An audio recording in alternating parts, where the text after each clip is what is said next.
Muito prazer, meu nome é Kelly Arruda, eu sou fundadora deste instituto e organizadora deste evento. E preciso te dizer que estou muito feliz em poder startar este evento hoje.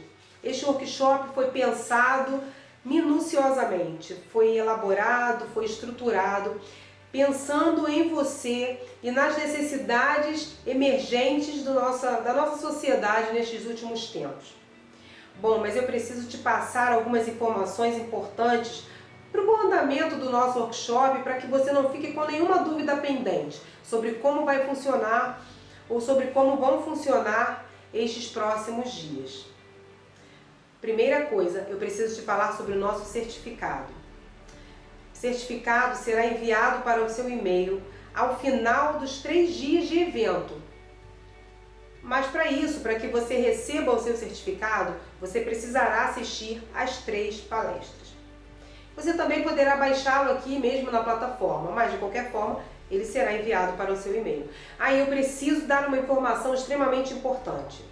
O certificado constará com pelo menos 6 horas de carga horária, e esta carga horária, que importante é isso, contará como carga horária complementar para aqueles alunos que já se matricularam no curso de formação em psicanálise ou que irão se matricular ainda.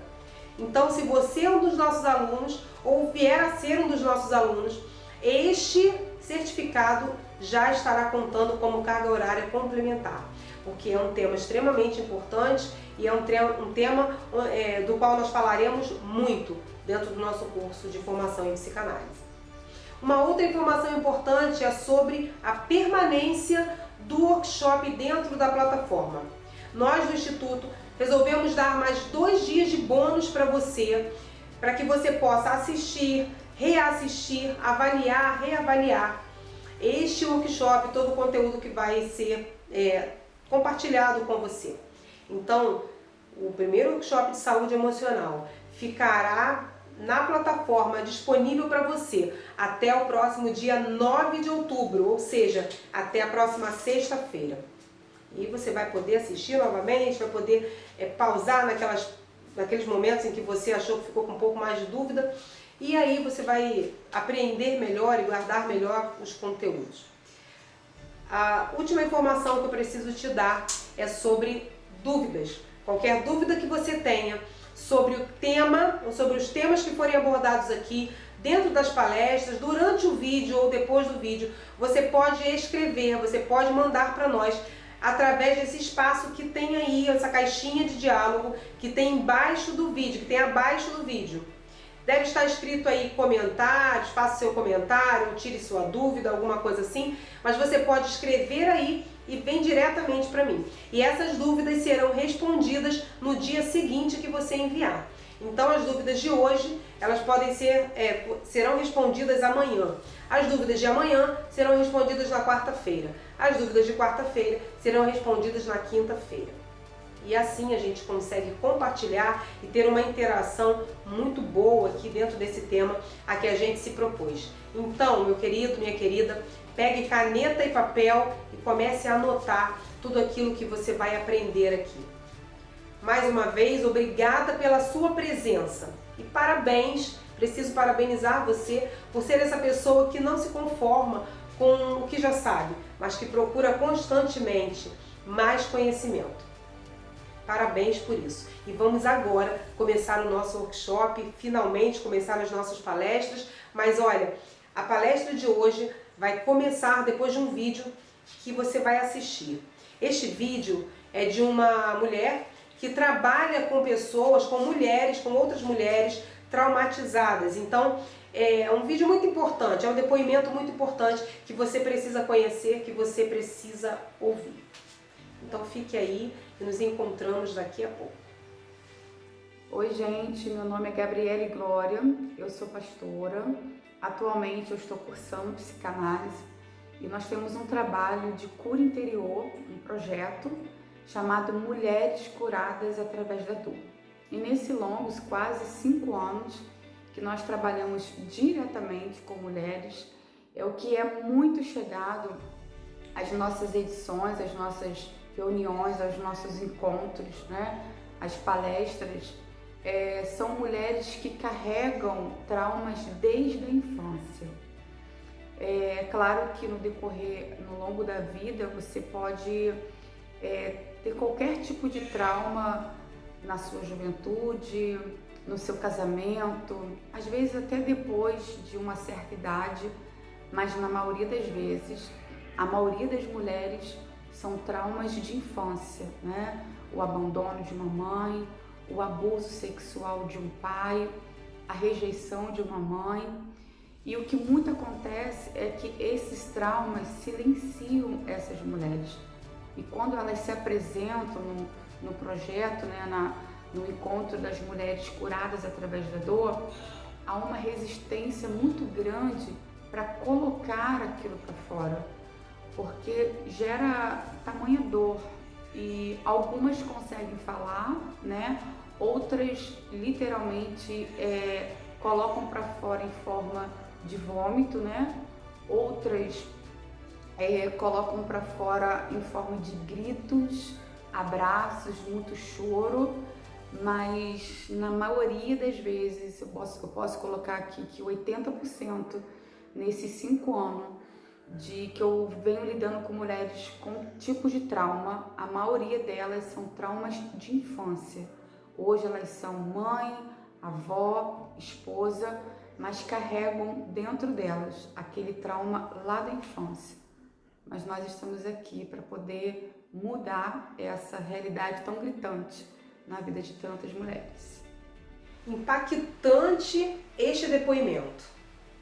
Realmente é desta forma que as mulheres chegam naquele projeto, no Curadas através da Dor, e também é desta forma que as mulheres chegam nos consultórios de psicanálise, de psicologia ou de qualquer outra forma de terapia. E na verdade, mulheres e homens de todas as idades, crianças, adolescentes, adultos, idosos, o trauma, a situação emocional complicada, o conflito emocional não faz acepção de pessoas. Ele acontece e ele existe para qualquer tipo de pessoa. Principalmente, ele começa lá na infância. E a gente vai ver um pouquinho isso aqui daqui a pouco, durante esta palestra de hoje. O nosso tema geral é trauma, instalação, desdobramentos e intervenções. E hoje, especificamente, nós vamos falar sobre o trauma, conceito e instalação.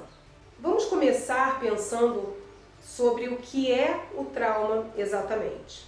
Bom, antes de mais nada, eu preciso te dizer o seguinte, que o trauma, ele fala. O trauma fala na gente, ele fala com a gente e ele fala pela gente. E o trauma não necessariamente é barulhento. Muitas vezes o trauma é silencioso. Sim, o trauma pode estar presente na sua vida e você nunca ter se dado conta. É por isso que muitas vezes, muitas pessoas em muitas situações estão presas a um trauma, e a gente vai ver como isso acontece, que realmente isso acontece, estão presas a uma determinada situação e não percebem.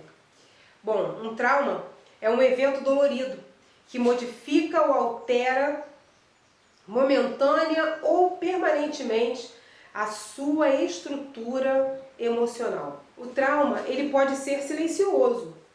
Não necessariamente todas as pessoas traumatizadas, todas as pessoas que têm um trauma instalado na sua vida, elas percebem que tem esse trauma. Elas percebem que esse trauma está presente ou esteve presente, esteve muito latente em algum momento, ou que foi instalado em algum momento. Até porque muitos desses traumas são instalados quando a gente ainda está no útero materno. E a gente vai ver um pouco disso daqui a pouco. Mas o trauma, mesmo que não seja barulhento, mesmo que ele seja muito silencioso, muito sutil, a presença dele seja muito sutil, ainda assim ele fala. O trauma fala na gente, com a gente e pela gente. Quando um trauma acontece na vida da pessoa, não há como aquela pessoa não se sentir ou não ser marcada naquele momento. Isso acontece às vezes numa tentativa de assalto, isso acontece numa separação, numa situação em que você se frustrou por alguma coisa, numa perda qualquer. Isso também acontece de forma velada, de forma que a gente não percebe. Principalmente quando a gente é criança, porque a criança, ela tem muita percepção de tudo, mas algumas coisas muito grandes ela não consegue perceber naquele momento. Então, a instalação de um trauma, a criança não percebe, a criança não entende, ela não compreende que um trauma está sendo instalado na sua vida. E ela acolhe aquele momento, ela acolhe aquela situação.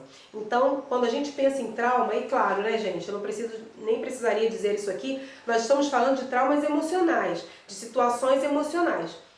Quando se a gente for levar isso para uma questão física, um trauma físico é algo que acontece, é um evento dolorido que acontece que vai modificar ou alterar momentaneamente a condição física de uma pessoa. Então isso também acontece na nossa emoção, nas nossas emoções, nas nossas reações emocionais e naquilo que a gente vive, naquelas situações que a gente vivencia no nosso dia a dia. Então um trauma, por que eu digo que ele pode ser momentânea, ele pode alterar momentânea ou permanentemente? Porque algumas coisas a gente supera muito rapidamente e outras coisas a gente vai deixando o tempo passar. A gente às vezes acha, como eu sempre digo, a gente acredita naquela mentira de que o tempo cura tudo.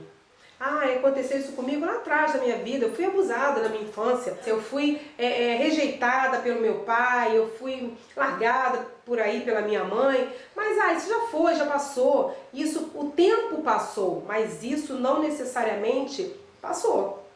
Então muitas vezes o que acontece é que a gente cresce, a gente envelhece, a gente amadurece em muitas áreas da vida, mas a nossa área emocional, a nossa vida emocional, ela continua estagnada no momento em que aquele trauma ocorreu. O que será que o trauma produz? E o trauma ele é tão sério, eu acabei de falar, lembra bem, que o trauma, mesmo de forma silenciosa, ele fala.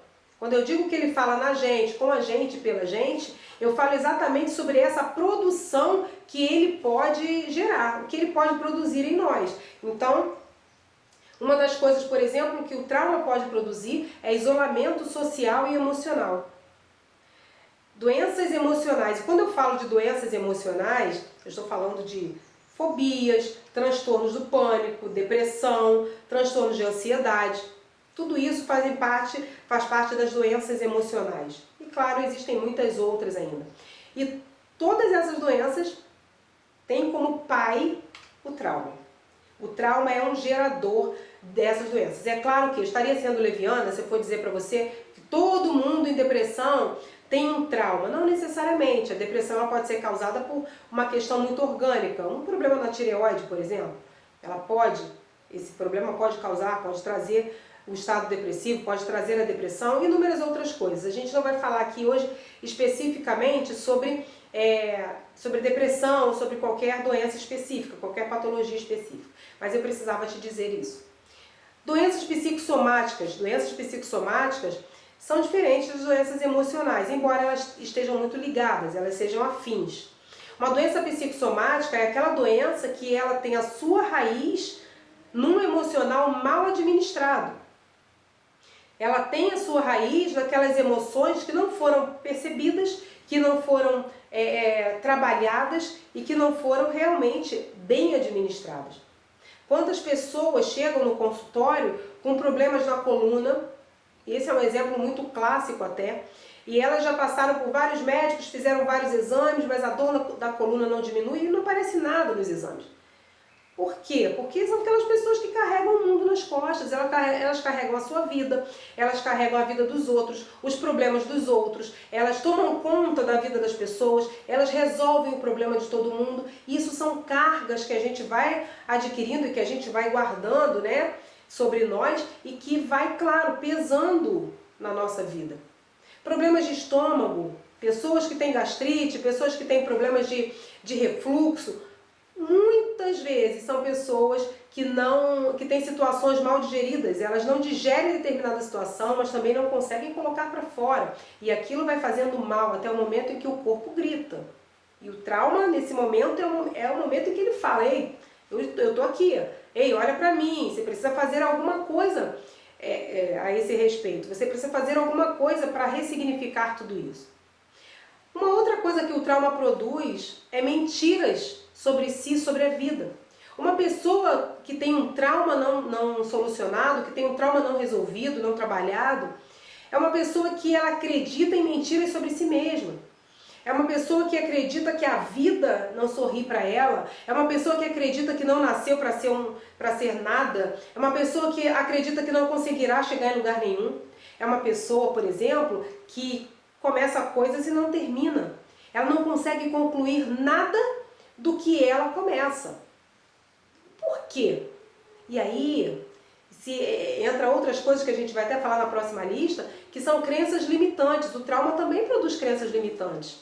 São aquelas coisas que a pessoa acredita sobre ela ou sobre a vida e que vão fazer ela ficar estagnada. Então eu não posso concluir o que eu começo porque eu não sou merecedora de concluir isso. Eu não tenho capacidade para isso. O trauma produz essas mentiras sobre si e sobre a vida. O trauma também produz pensamentos e comportamentos autodestrutivos, pensamentos e comportamentos negativos. Muitos desses traumas, e é uma coisa que ele produz também, é o sentimento de culpa. Então muitos traumas, eles trazem para a pessoa um sentimento de culpa enorme. Muitas dessas pessoas não sabem nem pelo que se sentem culpadas, mas elas sentem o peso de culpa. E aí a gente aprende, né, gente, na nossa vida, que todo culpado merece castigo. Bom, se todo culpado merece castigo e eu sou culpado, e eu sou culpada, eu preciso me autopunir. E então eu vou, produzindo uma autopunição que pode ser diversas coisas, como por exemplo o que eu acabei de falar, você não concluir aquilo que começa.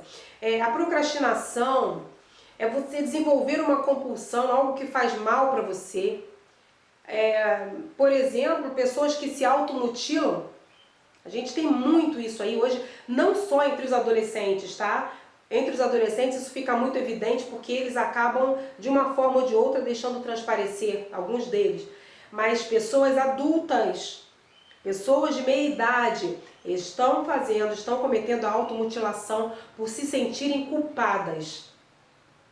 Um trauma, ele produz o suicídio e a tentativa de suicídio. Um trauma produz... quando eu falo, só voltando um pouco aqui, sobre comportamentos e pensamentos autodestrutivos, por que o trauma produz isso? Porque o trauma ele é gerado, gente, pelas emoções mal administradas, por uma reação emocional que você teve a algo que você vivenciou. E todo comportamento, ele tem uma emoção atrelada a ele. Seja um comportamento positivo ou negativo, ele tem uma emoção. Se é um comportamento positivo, ele tem uma emoção positiva, provavelmente. Se é um comportamento negativo, ele tem uma emoção negativa atrelada a ele. Então é importante você perceber isso e eu vou te fazer esse desafio. Que durante este dia de hoje, durante esta palestra, esta conversa nossa, que você se perceba. Que você pare para entender e para ver se aquilo que você é, se o que você tem vivido, se os teus incômodos realmente não tem a ver com as coisas que você passou. Será que você se identifica com algumas dessas coisas? Faça essa autoanálise. Bom, uma outra coisa que o trauma produz é o bloqueio da capacidade de aprender. Gente, eu também sou professora, trabalhei muitos anos em sala de aula, sou pedagoga e acompanho hoje e já acompanhei muitos alunos, diversos alunos, eu já trabalho há 22 anos com educação, diversos alunos que não conseguiam aprender, porque eram emocionalmente bloqueados. Eram crianças que não se sentiam amadas, eram crianças que tinham falta de alguma coisa, às vezes uma falta emocional, às vezes uma falta física, de algo como comida, por exemplo. Não deixa de ser um trauma, não deixa de ser um conflito, não deixa de ser algo que você não sabe administrar, que a pessoa não tem como administrar, ainda mais numa idade tão pequena. Crianças que viam os pais se espancarem, crianças que viam as mães quase serem mortas pelos seus pais, que viam os pais serem desprezados pelas suas mães, crianças que viam o alcoolismo dos seus pais, a drogadição dos seus pais. Então, tudo isso contribuía. Crianças que foram abusadas. Eu trabalhei numa escola que era impressionante. Essa escola ela tinha cerca de 500 alunos, um pouco mais. E tinham 20 e tantas turmas nessa escola. E a gente percebia que dentro de cada turma, que tinha pelo menos 35 alunos, se existiam ali 6, 7, até 10 alunos que não tinham um conflito emocional familiar, era muito.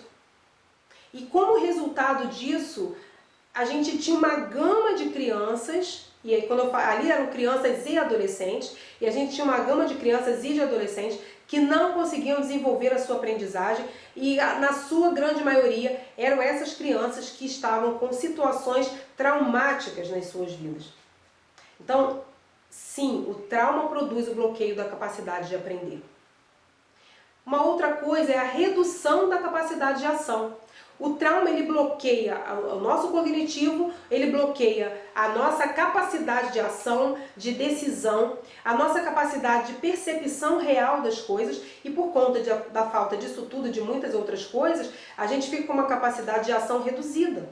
Então aquela pessoa que ela não tem vontade de acordar para a vida, ela não tem vontade de sair para estudar, de sair para procurar um emprego, aquela pessoa que não tem vontade de crescer, ou aquela pessoa que não tem vontade de se relacionar com ninguém, isso é uma redução da capacidade de ação que possivelmente foi instalada ali por um trauma. É claro, gente, obviamente, o ser humano ele é integral. Quando a gente fala de saúde emocional, a gente precisa falar de uma saúde integral, porque tudo está interligado. O emocional, ele comanda as coisas, mas a pessoa também tem muitas vezes questões orgânicas, falta de alguns nutrientes, algumas coisas, ou outros comprometimentos que impedem, né, e que acabam causando algumas dessas coisas que eu estou falando aqui.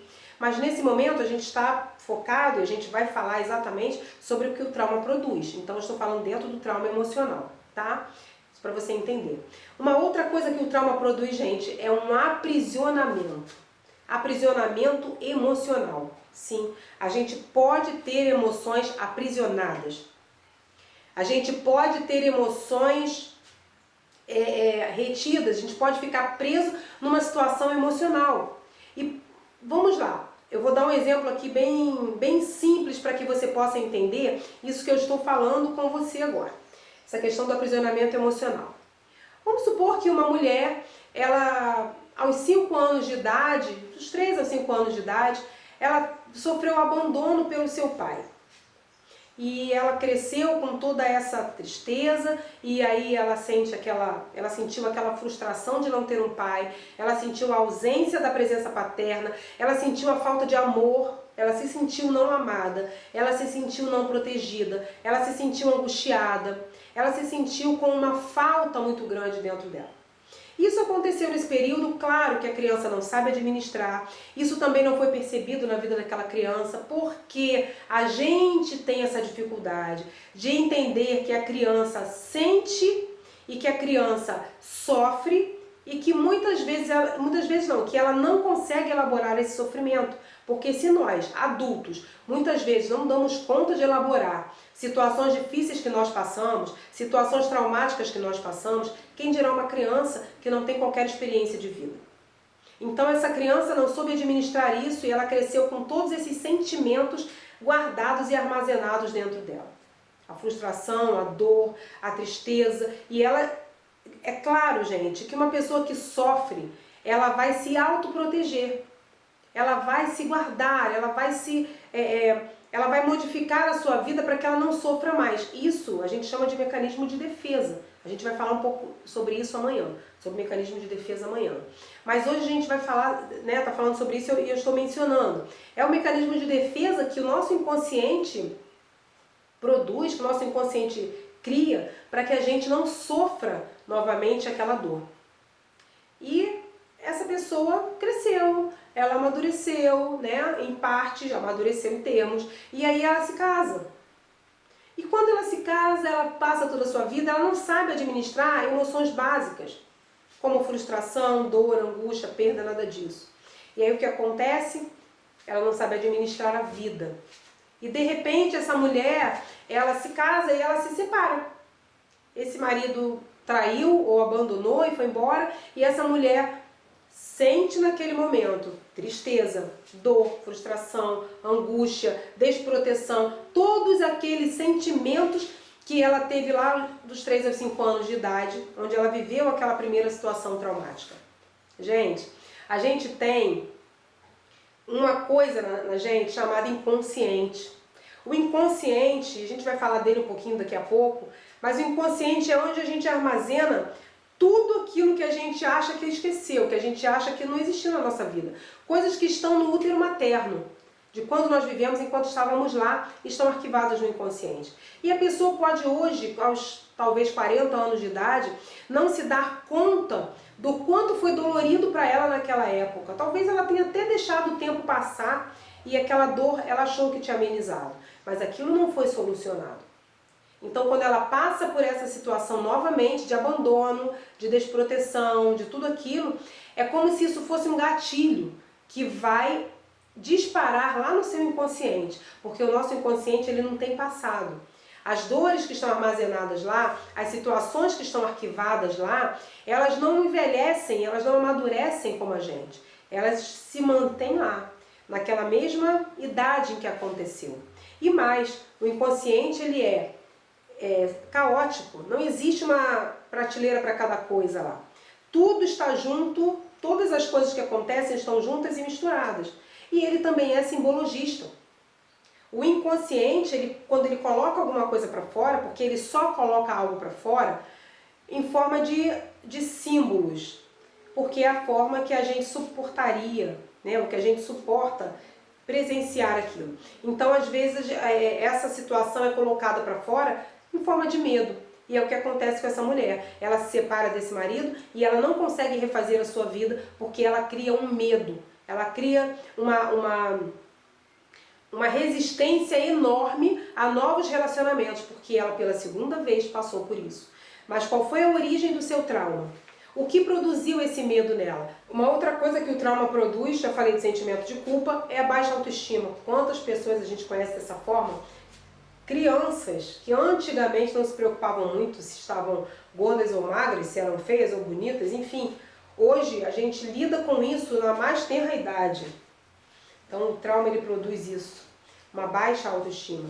Da mesma forma, o trauma produz uma autoestima elevada demais. A pessoa se sente muito mais do que outra, muito mais do que qualquer situação na sua vida. O trauma produz uma incapacidade de progredir financeiramente. Gente, muita gente tem dificuldades financeiras, não consegue lidar com a parte financeira devido a traumas de infância. Pessoas que tiveram faltas demais ou que tiveram coisas demais. Sim, exatamente isso. Gente, todo sim, todo excesso de sim é negativo, assim como o excesso de não.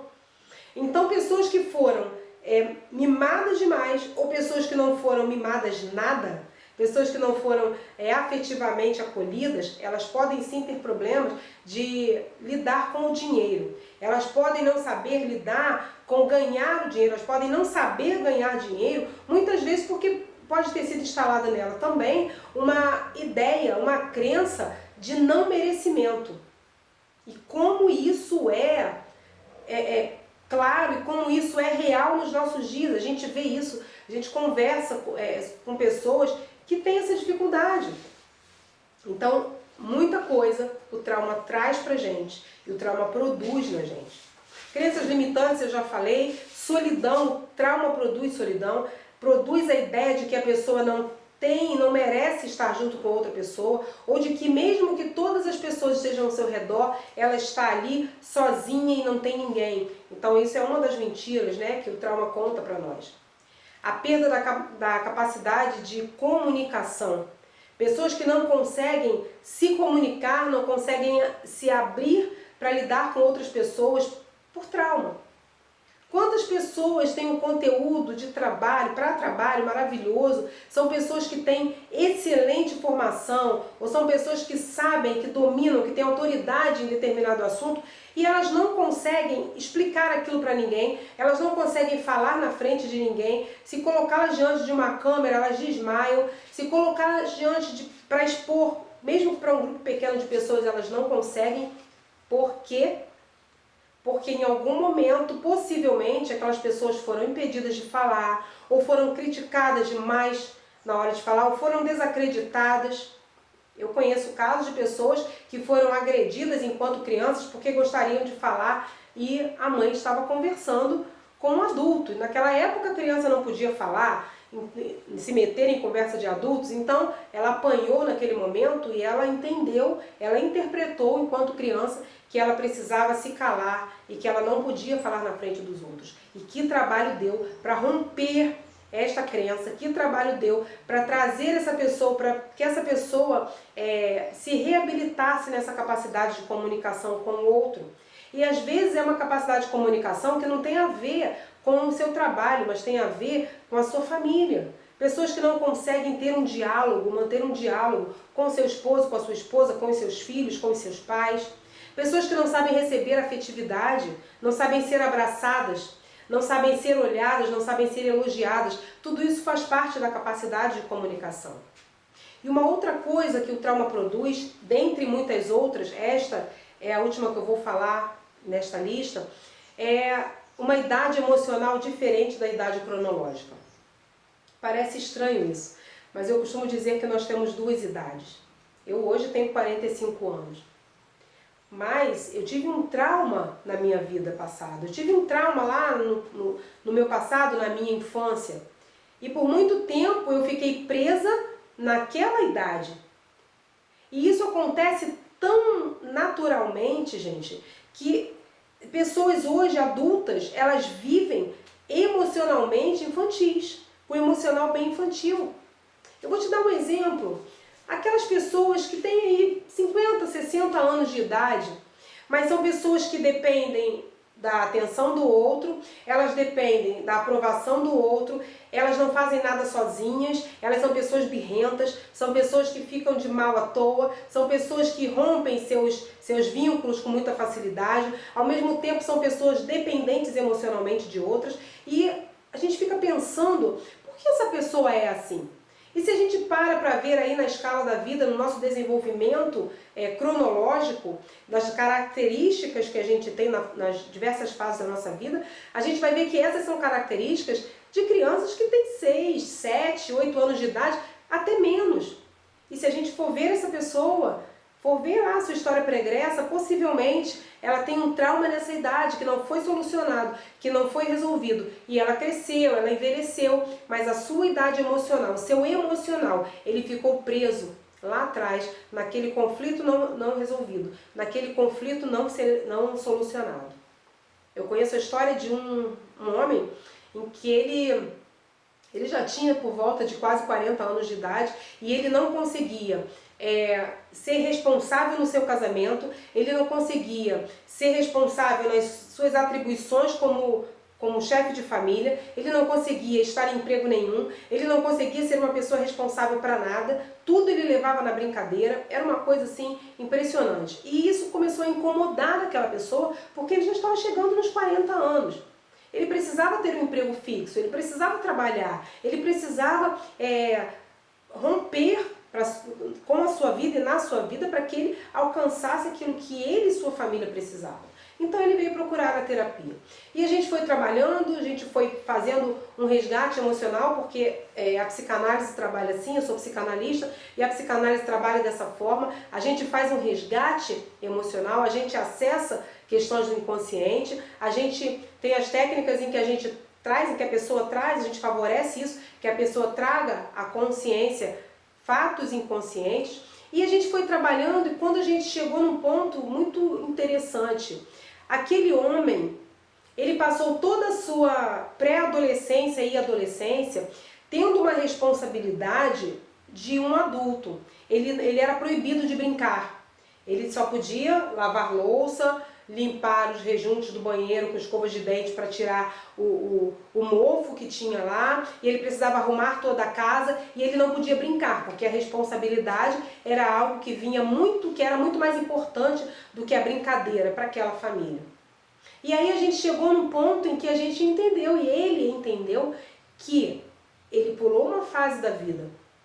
E, gente, como é interessante a gente perceber que quando a gente pula uma fase da vida, lá na frente a vida pede aquela fase de volta. E ele entendeu que ele estava vivendo tardiamente uma fase que ele pulou.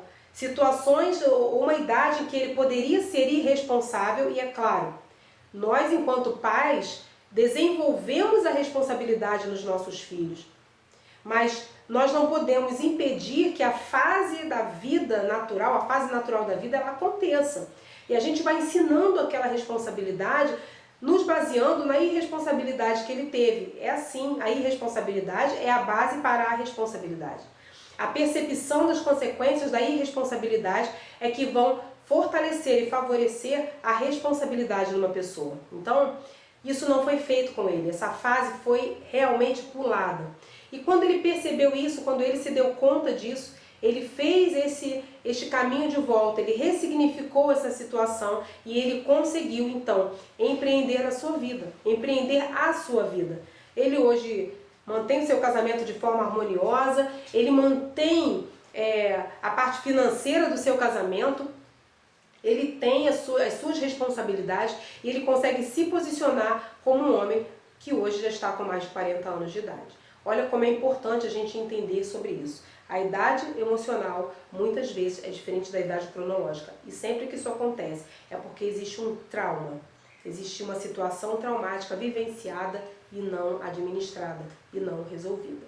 Bom, um trauma se instala a partir de uma repressão daquele sentimento causado pela emoção que você vivenciou, que a pessoa vivenciou e não foi administrada.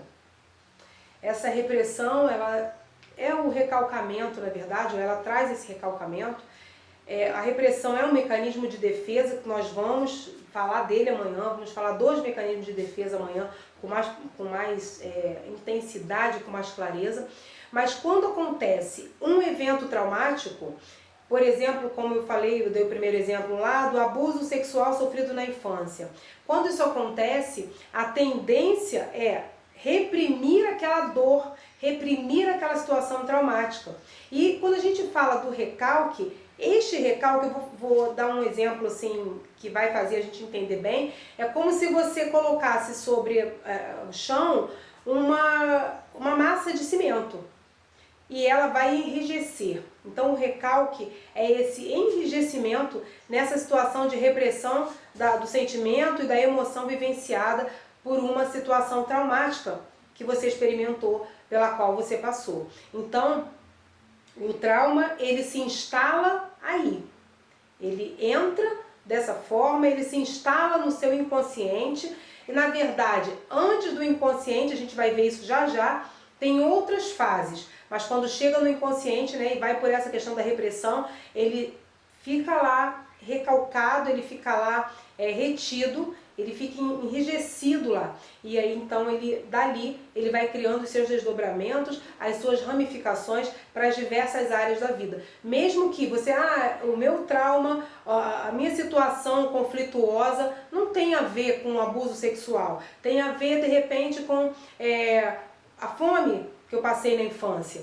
Mas não significa que os desdobramentos desse trauma serão somente para aquela área da sua vida, que tem a ver com prover as coisas em casa, ou que tem a ver com você querer comprar mais do que você ganha, né? Gastar mais do que você ganha. Não necessariamente só aí. Isso pode interferir em todas as áreas da sua vida, no seu casamento, isso pode interferir na sua forma de trabalhar, na sua forma de lidar com o outro. Por quê? Porque nós somos, como eu falei, seres integrais e porque no nosso inconsciente, como eu falei também, não existe uma prateleirinha para cada coisa que acontece. Todas as situações, todos os traumas vivenciados, eles estão ali juntos e misturados e um vai sim interferindo no outro, tá bom? Mas vamos lá. Onde um trauma se instala? E aí eu falei para você já que é no inconsciente. Então vamos ver aqui o que é isso, né? O que é essa questão do inconsciente? Como ele chega até lá? Mas antes de falar sobre o inconsciente, eu ainda quero falar com você sobre isso aqui, que é uma coisa extremamente importante, que é a nossa estrutura emocional humana. Porque não é simplesmente, gente, passar uma situação, experienciar uma situação complicada, uma situação traumática, conflituosa, aí aquilo então é jogado lá para dentro do inconsciente e aí aquilo faz mal. Nem sempre. Porque se a gente parar para pensar, a gente vai ver que existem pessoas que passaram por situações adversas, pessoas diferentes por situações adversas semelhantes, e no entanto, algumas conseguem crescer na vida, algumas conseguem viver apesar daquilo, algumas conseguem desenvolver a sua vida e outras pessoas não. Outras pessoas se fecham e se trancam em situações como depressão, como fobias, como não conseguir crescer na vida e muitas outras coisas. Isso tem muito a ver com isso que eu vou te falar agora, que é da nossa estrutura emocional pessoal.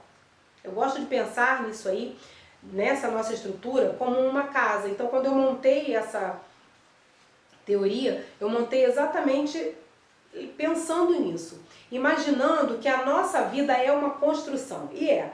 Nós somos construídos, nós começamos a ser construídos desde a nossa concepção.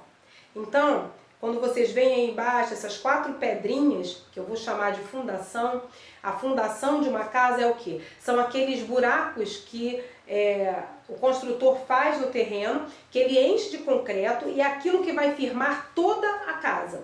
É aquilo que vai colaborar para que aquela casa não se destrua, para que aquela casa não caia, para que aquela casa não venha a ruir. Então a nossa fundação, a fundação da nossa estrutura emocional na verdade são 4 pedrinhas, são 4 partes, dividido em 4 partes. Amor, desejo, aceitação e autorização. Vamos explicar um pouquinho cada coisa disso aí.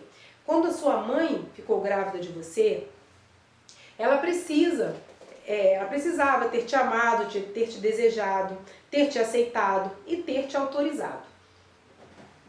O amor é algo que às vezes a gente fala assim, é impossível, né? A mãe não amar uma criança.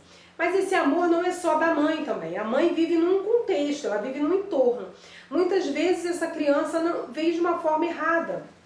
A mãe não consegue desenvolver um amor por esse feto, por esse bebê que está lá dentro do seu útero, porque veio de uma forma inadequada. Ele veio no momento errado, ou ele veio decorrente, por exemplo, de um estupro, ou ele veio porque é filho de um homem que já tem um casamento, já tem uma vida familiar, já tem uma outra família, enfim. E claro que quando nasce, aquela mãe tem um outro sentimento. E muitas vezes lá ela passa um período sem esse amor, um período tentando cair a ficha, tentando aceitar aquilo que está acontecendo, aquela gravidez, e depois ela vai, com o passar dos meses, ela vai acostumando e vai amando aquele bebê. Mas muitas vezes a situação não amada, ela não ama a situação da gravidez. E claro, gente, quando a gente está em qualquer situação emocional, quando as nossas emoções mexem com a gente, todo o nosso corpo sente. A gente muitas vezes acorda mal porque teve um sonho complicado, acorda mal porque teve um pesadelo, e aí a gente naquele dia se veste de qualquer maneira, ou não quer passar um batom, ou não quer sair de casa porque acordou com uma emoção negativada por conta de algo que viveu durante o seu sonho. Então, as emoções mexem com a gente. Quando a mulher está grávida, a mulher não deixa de ter essas emoções, ela não deixa de reagir emocionalmente a nada. E claro, quando a gente reage, o nosso corpo sente e o bebê vai sentir também. Quem nunca viu aqui uma mulher que está grávida com fome e ela logo fala, o bebê já está com fome. Por quê? Ele sente falta daquilo. Ele sente a fome que a mãe também está sentindo. E a mãe levou um susto e aquela barriga endurece. Por quê? O bebê sentiu aquele susto, ele sentiu aquela emoção negativa. Então tudo a gente sente ali. Então muitas vezes falta essa pedrinha, falta a pedrinha do amor. Em outras vezes a criança foi amada, foi aceita, mas ela não foi desejada. Ela veio num momento inadequado, assim como eu falei antes, ela não veio porque ela quis, a mãe achou que já estava bom, já tinha 2, 3 filhos, de repente veio mais um, e ela não sentiu desejo por aquela criança.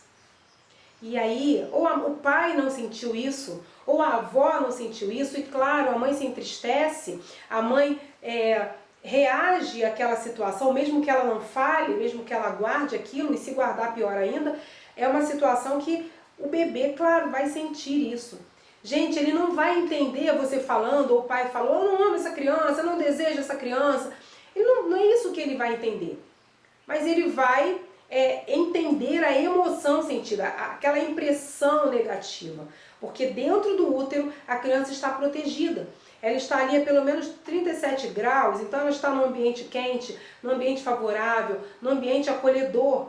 E quando algo diferente daquilo acontece, obviamente, aquela criança vai sentir, vai fazer uma diferença ali, e ela nasce com essa diferença junto com ela. De repente a criança foi amada, ela foi desejada, aquela gravidez foi desejada, foi feito todo um processo para que aquela gravidez acontecesse e tal. Foi feito todo esse processo, mas quando a criança nasceu, todo mundo fez um chá de bebê para a menina e nasceu um menino. Fez uma festa porque era um menino e nasceu uma menina. E no primeiro momento fala, não era isso que eu queria. Não era isso que eu desejava, não era isso que eu esperava. Então, a expectativa mal trabalhada, ou a expectativa mal atendida, ela pode gerar, sim, um comprometimento emocional naquela criança no momento do nascimento. Muitas vezes a criança foi amada, foi desejada, foi aceita quando nasceu. Caramba, é a realização de um sonho, mas ela não foi autorizada. E aí entra uma coisa que é assim tão importante quanto todas as outras, mas que tem um diferencial incrível na vida da pessoa. A autorização. Nós precisamos de autorização para qualquer coisa na vida. A gente precisa de autorização para viver. A gente precisa de autorização para nascer. Eu digo para vocês que existem pessoas que estão aí, adultas, crescidas, e não foram autorizadas nem a nascer. Então existem pessoas que cresceram, pessoas que já existem, pessoas que estão trabalhando, pessoas que têm suas famílias, mas elas não nasceram. São pessoas que vivem como se estivessem o tempo inteiro no colo de alguém ou querem permanecer dentro da proteção de alguém. São pessoas que não nasceram. Não foram autorizadas a isso. Outras pessoas nasceram e elas foram sendo abraçadas, e que bom, mas aí elas foram colocadas numa redoma de vidro, vamos dizer assim, e elas não foram autorizadas a crescer. Elas não foram autorizadas a ser alguém. Elas não foram autorizadas a ser pessoas que crescem na sua vida, pessoas que comandam uma família, pessoas capazes de criarem seus filhos. Elas não foram autorizadas a serem aquilo que elas nasceram para ser. E muitas vezes a falta de autorização não é um mimo, muitas vezes é. Às vezes se mima tanto aquela criança, se diz tanto sim para aquela criança, que ela não sabe lidar com os nãos, então ela não é autorizada a lidar com a frustração. Mas outras vezes aquela criança ela é menosprezada, ou ela é tem pouca relação afetiva demonstrada para ela ou para com ela, e aí ela não se sente autorizada a ser uma pessoa afetiva, ela não se sente autorizada a ser alguém realmente responsável pela sua própria vida. E aí, sobre tudo isso, a gente tem então o alicerce, que é a vida emocional. E aí, gente, se falta uma pedrinha, se falta amor, desejo, aceitação, autorização, ou se falta mais de uma dessas pedrinhas, essa vida emocional, esse alicerce, que é aquele chão que a gente coloca por cima, ele vai ficar comprometido, vai ficar capenga aí, vai ficar bamba a história, porque está faltando uma parte importante nesta fundação. Então a vida emocional é baseada, a qualidade da vida emocional, ela é determinada pela qualidade que a gente teve lá atrás. E talvez você pergunte para mim, você fale para mim, não concordo com isso, porque eu não fui amado, não fui desejado, não fui aceito, não fui autorizado, mas eu vivo muito bem. E beleza, que bom que você conseguiu superar. E o que a gente está falando aqui é de pessoas que não sabem lidar com os seus traumas. Mas graças a Deus, muitas pessoas conseguem lidar com os seus traumas. Graças a muita terapia também, muitas pessoas conseguem lidar com os seus traumas. E graças a um mecanismo chamado de sublimação, a gente consegue lidar com os nossos traumas. A gente, muitas vezes, sozinhos, a gente consegue administrar isso e lidar com isso. Bom, sobre essa vida emocional, sobre esse chão, sobre essa fundação, a gente precisa colocar aí na nossa casa emocional, na nossa estrutura, as nossas colunas. Autoconhecimento, autoaceitação e autoestima. As colunas são o que mantém uma casa de pé. São elas que permitem que um construtor faça as paredes, coloque uma laje, um telhado, faça o acabamento adequado, sem o perigo de aquela casa ruir a qualquer momento. Na nossa vida, na nossa estrutura emocional, nós também temos 3 colunas que são imprescindíveis e importantíssimas para que nós nos mantenhamos de pé no decorrer da nossa vida. São elas o autoconhecimento, a autoaceitação e a autoestima. E talvez você já tenha ouvido falar tanto sobre isso, talvez você já conheça de trás para frente o que é autoconhecimento, o que é autoaceitação e o que é autoestima. Bom, autoconhecimento, e mesmo assim eu vou te explicar para que você entenda bem a importância disso. O autoconhecimento é o conhecimento que você tem sobre você mesmo. É claro que não é aquele conhecimento que todo mundo pode adquirir sobre você. Não é aquele conhecimento que vai dizer o seu nome, a sua idade, as coisas que você gosta de comer, o seu estilo de vestir. Não. O autoconhecimento é aquilo que você sabe de você quando ninguém está olhando.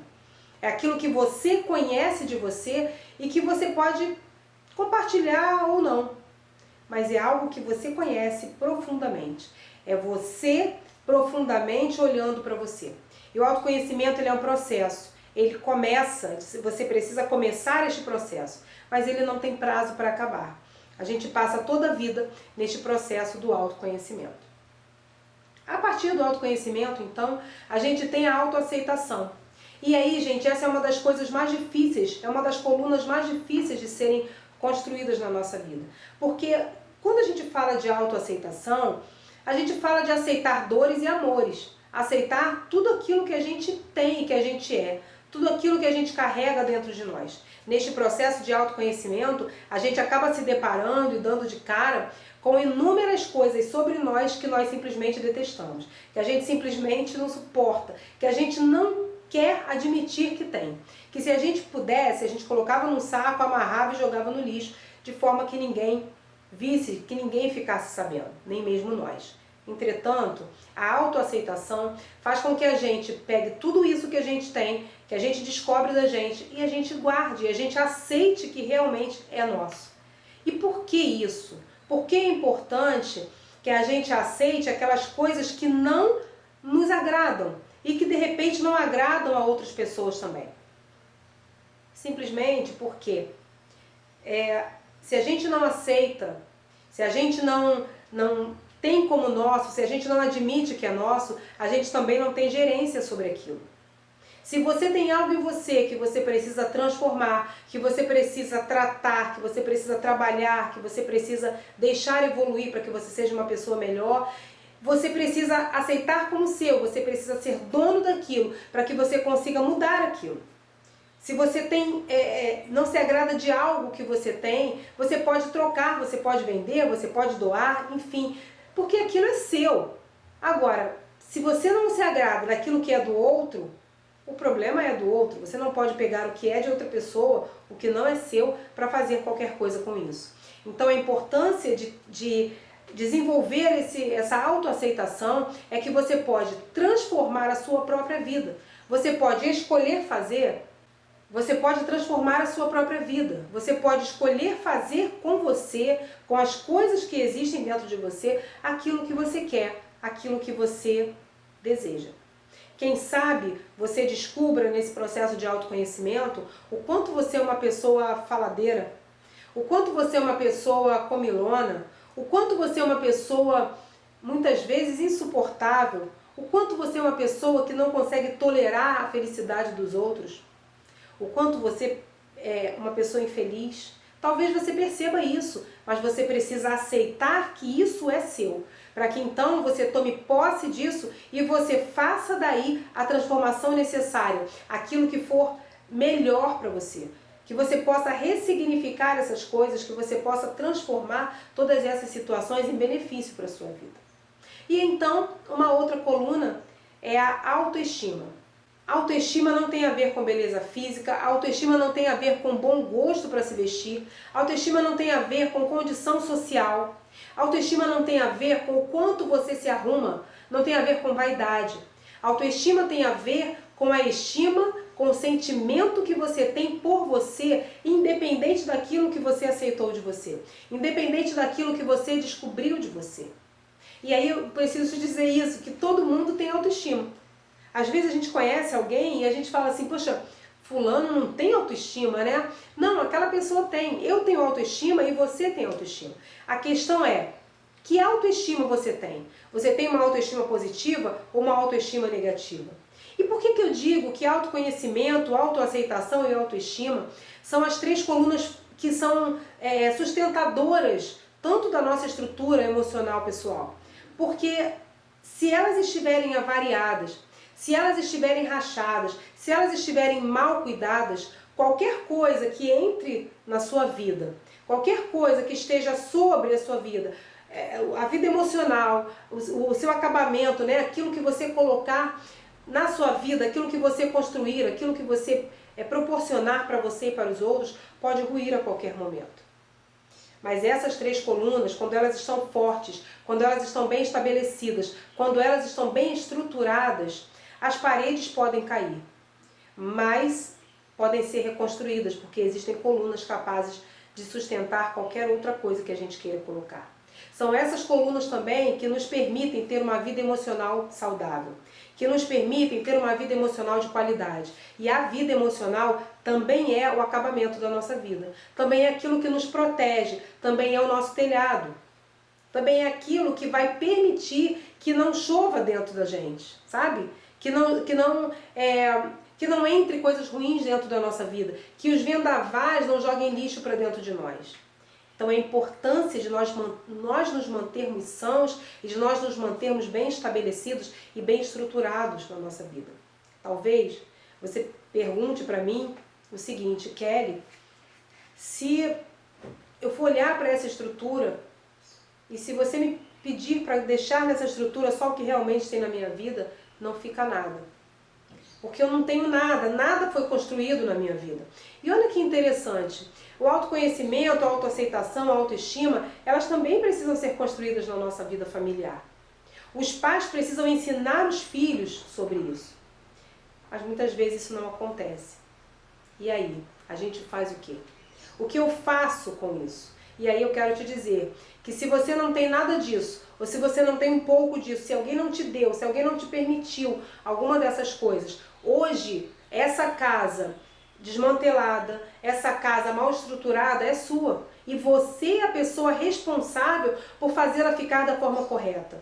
Então, se em algum momento da sua vida você não foi amado, você não foi desejado, você não foi aceito, você não foi autorizado a qualquer coisa, se a sua vida emocional está bamba, está capenga, se a sua vida emocional, aquilo que baseia a sua vida é totalmente sem estrutura, se as suas colunas não foram bem construídas, se o seu telhado não foi bem colocado, isso é seu. Você é a pessoa responsável por conseguir fazer isso. Você é a pessoa responsável por reestruturar a sua vida, por reconstruir a sua vida. Porque olha que coisa interessante, você chegou até aqui.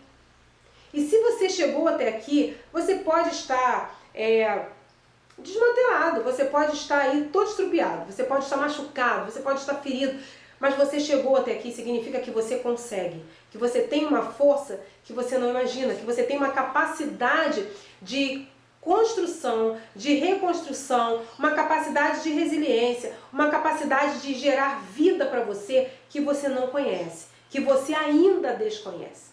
Então é importante você entender como está a sua estrutura emocional pessoal.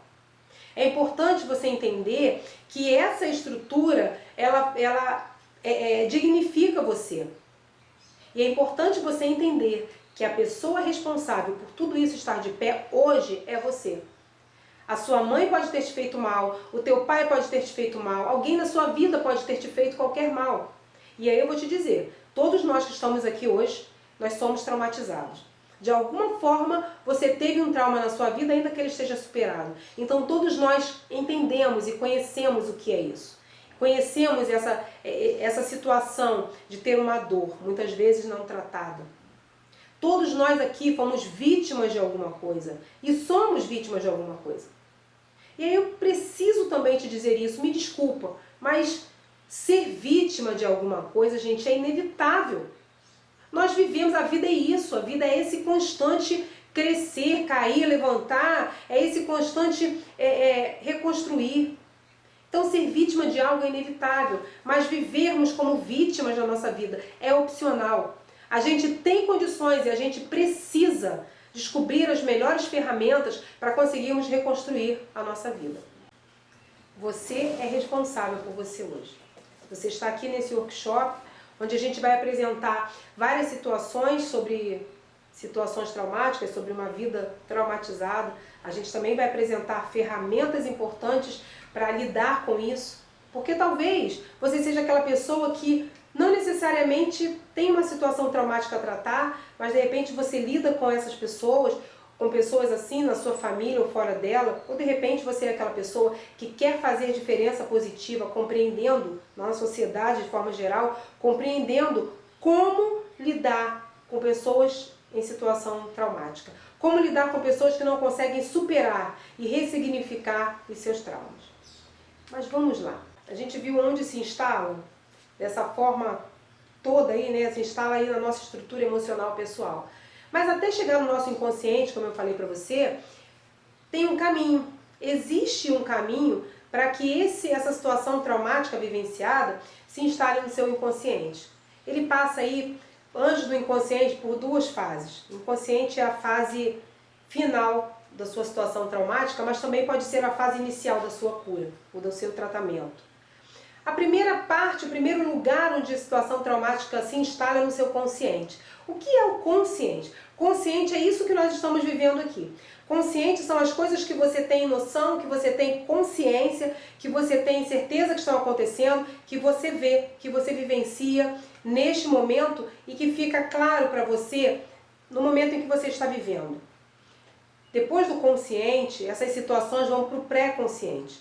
É claro que isso não acontece em 5 minutos. Isso não acontece sempre, de um dia para o outro. Algumas situações sim, mas outras situações levam bastante tempo para ir para o pré-consciente. O pré-consciente é aquele espaço onde a gente tem as nossas memórias arquivadas, as memórias armazenadas que a gente não lembra sempre. Aquilo que a gente nem sempre tem consciência, que a gente nem sempre sabe, mas que se a gente quiser, facilmente a gente consegue acessar. Facilmente a gente consegue trazer a consciência. E aí depois que ela passa um tempo no pré-consciente, ela vai para o inconsciente. O inconsciente, como vocês estão vendo essa figura ao lado, é lá embaixo o início do iceberg. É onde toda a sua vida, na verdade, está enraizada. É a base de toda a sua vida, de todas as suas emoções, de tudo aquilo que você vive. O seu consciente, isso que você está vivendo aqui, até assim as emoções que você está gerando aqui, as emoções que você está experienciando aqui nesse momento, elas estão conscientes para você, você tem noção delas, você consegue compreender essas emoções, mas elas têm um motivo. Existe um motivo lá embaixo, lá no inconsciente, lá na base do seu iceberg emocional, que faz com que essas emoções sejam geradas da forma que estão para você. Talvez você tenha sim algo na sua vida que você não consiga entender porquê, né, que faça você agir de determinada forma, algum comportamento negativo e até hoje você não tinha feito, não sabia porquê, isso não tinha feito sentido e talvez agora, ouvindo determinadas coisas que eu falei até aqui, já começa a fazer sentido para você. Este sentido, na verdade, está lá embaixo, lá na base, lá no inconsciente, na base do seu iceberg emocional. E aí, é para você entender, né? Como nós somos pessoas especiais, como nós somos pessoas compostas, como nós somos pessoas delicadas. Nós temos a nossa vida de forma extremamente composta e construída de forma extremamente delicada e nós não nos damos conta disso. Enquanto psicanalistas, nós trabalhamos com o inconsciente. A gente trabalha com aquelas questões inconscientes, trazendo a consciência, permitindo que o nosso paciente, o nosso cliente, ele traga à consciência aqueles motivos, justamente a base desse iceberg, e ele consiga ressignificar todas essas questões que são geradoras de comportamentos negativos, de patologias emocionais, de doenças psicossomáticas, enfim, de uma série de coisas. Eu sei que é muito conteúdo, é muita informação e às vezes a gente não consegue concatenar as ideias aí, né? E fazer essa junção de tudo, não consegue entender tudo no primeiro momento. E eu quero dizer para você uma coisa muito importante. O Instituto Kelly Arruda, ele tem alguns cursos que te ajudam a entender tudo isso. A gente tem o curso aí, O Poder das Emoções, que fala de saúde emocional, mas a gente tem também um curso que é o de formação em psicanálise, que é o curso que vai trabalhar propriamente com essa questão do inconsciente, que vai ensinar você a lidar com isso, inclusive. E é o curso de formação. Mas voltando aqui para o nosso workshop, como saber se eu tenho um trauma não tratado? Como saber se existe algo em mim que precisa de apoio, que precisa de ser visto de uma forma diferente? Como saber se eu tenho em mim algo que realmente modifica a minha vida de forma desajustada? Porque, como eu falei no início, um trauma ele é um evento dolorido que a gente vivencia e que de alguma forma ele altera ou ele modifica, ele transforma a nossa situação ou nossa condição emocional de forma permanente ou de forma momentânea. Como saber se eu tenho um trauma assim? Como saber se o trauma que eu tive ou que eu tenho, ou como saber se eu tenho realmente um trauma não tratado, né? Como saber essa miscelânea toda aí? Como eu posso fazer para me organizar dentro disso e para saber em que patamar eu estou? Se eu estou com os meus traumas tratados ou se eu estou com os meus traumas ainda por tratar? E aí eu coloquei para você, eu trouxe para você, e a gente já vai, né, daqui a pouco chegar ao final do nosso workshop, nesse dia de hoje, mas eu trouxe para você algumas perguntas, algumas coisas que vão te ajudar a entender e a compreender melhor o que você tem dentro de você que precisa ser trabalhado. Primeira coisa, conheça a sua história de vida. Quem é você? De onde você veio? Quais são as histórias dos seus antepassados? Pelo menos da sua família original, sua mãe, seu pai, seus avós, seus irmãos. Como todo mundo lidava com a sua presença na família? Como era isso na sua vida? E a segunda coisa é conheça a si mesmo. E aí a gente volta lá no autoconhecimento, né? Você precisa conhecer quem é você dentro da sua história. De toda essa gama de informações que você tem, e nenhuma história, gente, de vida é romântica. Nenhuma história de vida é glamurosa. A gente, claro, tem aquelas partes maravilhosas que a gente não quer esquecer nunca, mas sim, tem aquelas partes que se a gente pudesse, nunca teria vivenciado. Então quem é você dentro dessa história de vida pouco glamurosa? Dessa parte da sua vida que não tem tanto glamour quanto você gostaria? A terceira coisa é, identifique e nomeie as suas dores. E esse identifique nem sempre é você saber exatamente onde ela está, mas é pelo menos saber identificar que uma dor existe. Olha, realmente existe uma dor em mim. Qual é o nome dessa dor? Porque dor tem nome, tá, gente? Dor tem às vezes até sobrenome. E muitas vezes a dor nos identifica. Muitas vezes a dor ela é tão grande, ela é tão latente em nós, que a gente vai se permitindo ser identificado por aquela dor. A nossa identidade passa a ser substituída, a nossa identidade pessoal passa a ser substituída pela presença da nossa dor. E aí a gente fica sendo conhecido como a dolorida, como o dolorido. Sabe aquela história, por exemplo, de você conhecer uma pessoa e você pergunta, você conhece fulano de tal? Não. Conhece, menina. Aquele homem que não para emprego nenhum. Aquele homem que está lá e que ninguém gosta, que é grosso, ignorante. E a pessoa fica sendo conhecida pela sua dor. A identidade dela é fortificada, é otimizada pela sua dor. Olha que coisa triste isso. É o João dolorido, é o Mário ferido, enfim, são dores que a gente carrega e que se a gente não souber identificar, não souber nomear e não souber colocá-las no lugar delas, elas vão colocando a gente num lugar muito complicado na nossa vida. Quarta situação, avalie se essas suas dores já foram tratadas e curadas. Avalia isso. Para pensar o quanto essa dor ainda te desajusta. O quanto a sua dor mexe com você a ponto de você se desestruturar quando você pensa nela. Olha só que coisa interessante. Muitas vezes a pessoa passa por uma situação, ela resolve aquela situação de mágoa, por exemplo. Ela resolve aquilo, mas o que aquilo causou, ela deixa lá. Se uma mágoa causou nela uma amargura, assim, de ela se tornar uma pessoa mais dura para lidar com as outras, uma pessoa menos sensível à dor do outro, aí ela consegue perdoar aquela pessoa que causou a mágoa nela e ela não mexe nessas consequências da sua dor, ela vai ter uma pessoa que o perdão vai estar ali na sua vida, mas ela continua vivendo como uma pessoa amarga, como uma pessoa dolorida, como uma pessoa que fere outras pessoas. Olha que coisa interessante para a gente parar e pensar. A quinta situação, seja franco com você mesmo. Olhe para tudo isso, para essas 4 situações atrás que eu falei, né? Essas 4 perguntas aí atrás, 4 questões, e seja franco com você. Fale a verdade para você. Porque toda vez que a gente mente para nós, a gente se distancia daquilo que é bom na nossa vida. E é interessante, a Bíblia fala, tem um texto que fala isso, que e conhecereis a verdade vos libertará. Quando nós falamos a verdade para nós mesmos, essa verdade nos liberta de alguma forma. Liberta de dores, liberta de angústias, de situações, de tristezas, enfim. E uma sexta sugestão, uma sexta questão é: procure um psicoterapeuta. Muitas vezes a gente não consegue lidar com essas situações sozinho. Geralmente nós não conseguimos lidar sozinhos com isso. E aí é a necessidade de procurarmos um profissional. Talvez você conheça diversos psicoterapeutas, psicanalistas, hipnoterapeutas. A gente vai falar sobre algumas áreas de terapia aqui no terceiro dia, quando nós falarmos sobre as intervenções no trauma, mas procure um psicoterapeuta, alguém que possa ajudar você.